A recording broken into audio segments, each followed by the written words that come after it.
Another movie review from 1957, and this is The Seventh Seal, written and directed by Ingmar Bergman, with subtitles in black and white.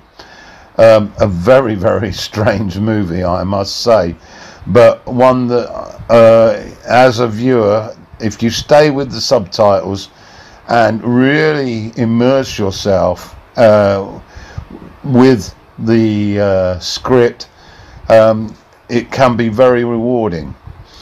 Basically, the cast: Knight, played by Max von Sydow. The Squire is played by Gunnar Bonstrand. Death is played by Bengt Ekeront. Niels Pop plays Joff, a travelling actor, player as such. His wife, Mia, played by Bibi Andersson.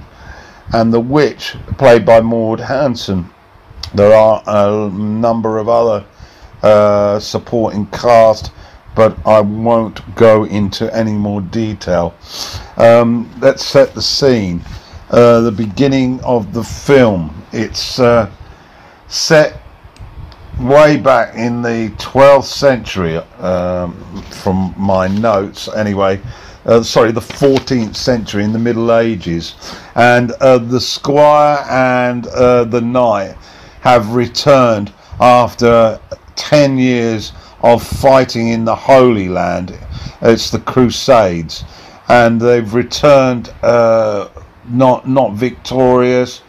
They've returned to Sweden, or we assume it's Sweden, and Europe has been suffering the Black Plague for a considerable amount of time. They arrive on horseback on a beach, and at that moment the knight meets death, an image of death, a person who's representing death, and he sits down with this character, and they start playing a game of chess which symbolizes his life. He is told that if the longer he can keep this game going, the more he will get out of life. So it's basically a game with the stakes as high as they come. He's unable to resolve the conflict over the issue of God, the existence of God, and soon after seeks out a confession, being brought up religiously, and gets into some debate in the confession box, only to come to the conclusion that he is confessing himself to the subject death, which causes even further consternation.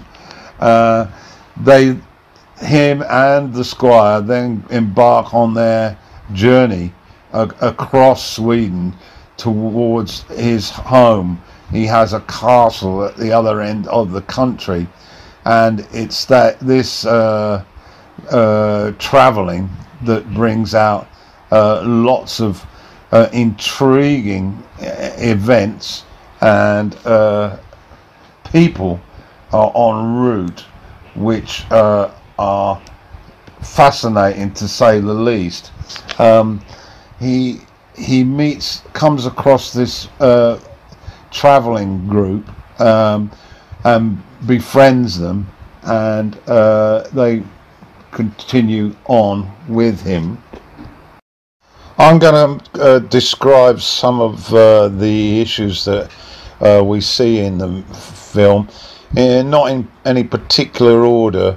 The Squire, for example, touches on the futility of giving time for the sake of God in a debate in a tavern where grog is being consumed at a vast rate.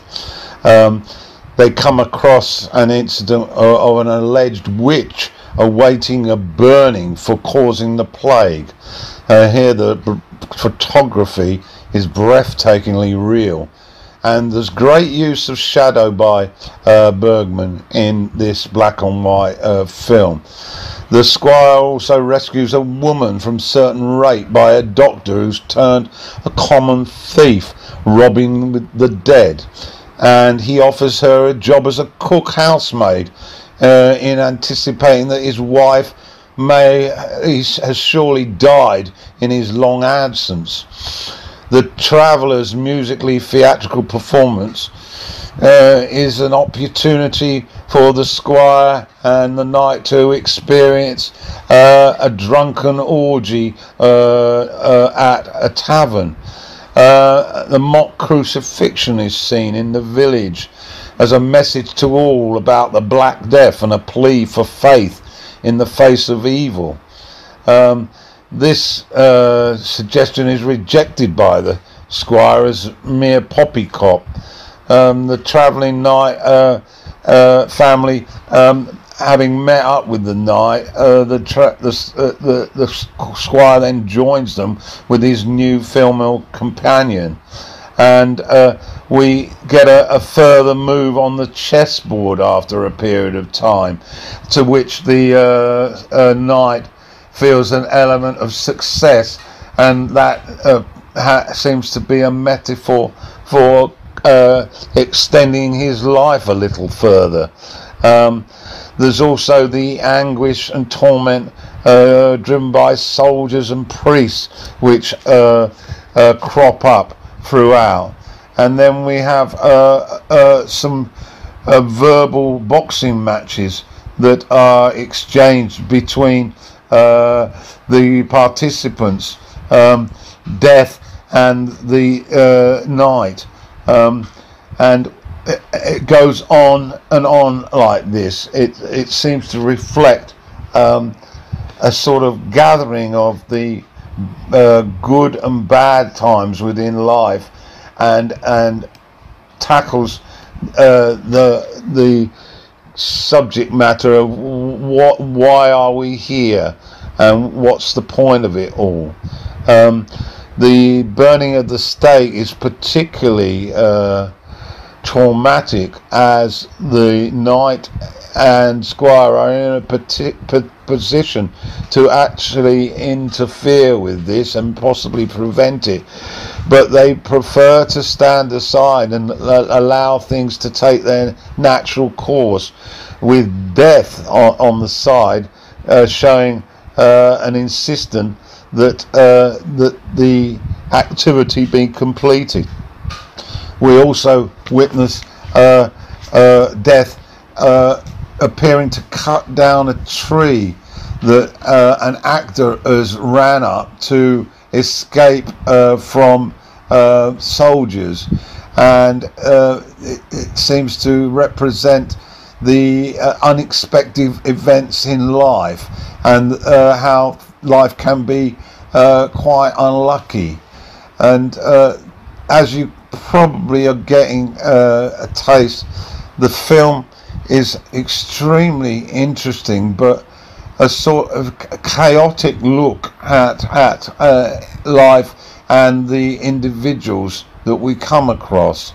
And so the film ends after they arrive at the knight's castle with an impromptu dance by the five who have arrived, headed by the figure of Death at the front, and we assume that they are dancing themselves to their graves, as they have managed to beat the plague, and the strolling player and his wife add the sort of entertainment factor to the dance. So we're left with a question at the end of trying to interpret all this. Is it a signpost to the viewer about religion, about death, about the difference between people, about fears and desires? Well, I would suggest that you give it a look. It's a fascinating movie, a movie that I will watch again because I sense that I've missed so much.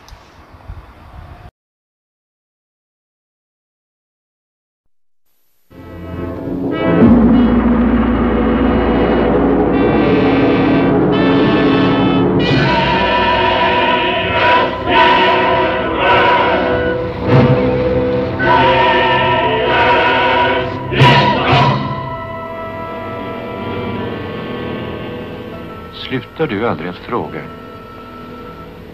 Nej. Jag slutar aldrig. Upp till sitter herran, han är ganska fjärran. Men din broder Satan möter du på gatan. Vad har du gjort av min fru? Sommaren är förstås bättre än vintern. För på sommaren slipper man frysa. Men våren är det allra bästa. Då är det att blåturas fisgeneraler! Akta dig så inte lägger dig på käften. Så att du inte ens kan göra några konster för turkar och kannibaler.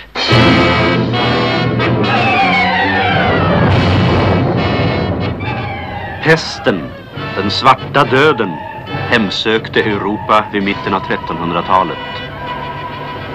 Den härjar också i Sverige när riddaren Antonius Block är på hemväg från ett korståg. En gång drog han ut till det heliga landet som en trosviss ung krigare. Nu återvänder han, plågad av tvivel och ovisshet. Skulle det inte finnas någon Gud? Den tanken är honom outhärdlig. När döden plötsligt står framför honom vill han ha uppskov och lockar döden till ett parti schack. Ty innan han dör vill han ha gjort en enda meningsfull handling. Det får han tillfälle till när slumpen för i hans väg en liten gycklarfamilj som mitt i en värld av lidande och ondska bevarat sin ljusa förtröstan, sin glädje över att leva. Och när schackpartiet lider mot sitt slut slår han omkull pjäserna för att vinna tid. Och för att den lilla familjen ska hinna rädda sig undan döden. Jag vaknar.